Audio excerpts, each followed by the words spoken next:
Hindi totoong natagpo ang walang malay si dating Pangulong Rodrigo Duterte sa loob ng kanyang detention cell sa ICC. Ito ang nilinaw ng kanyang anak na si Vice President Sara Duterte sa gitna ng mga kumakalat na balita patungkol sa ganitong insidente.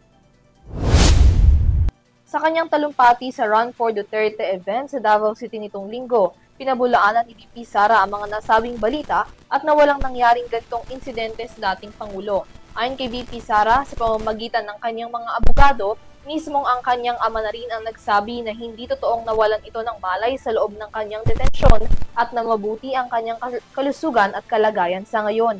Sabi pa raw ng nakatatandang Duterte, posibleng prank lamang ito ng kanyang mga taga-suporta.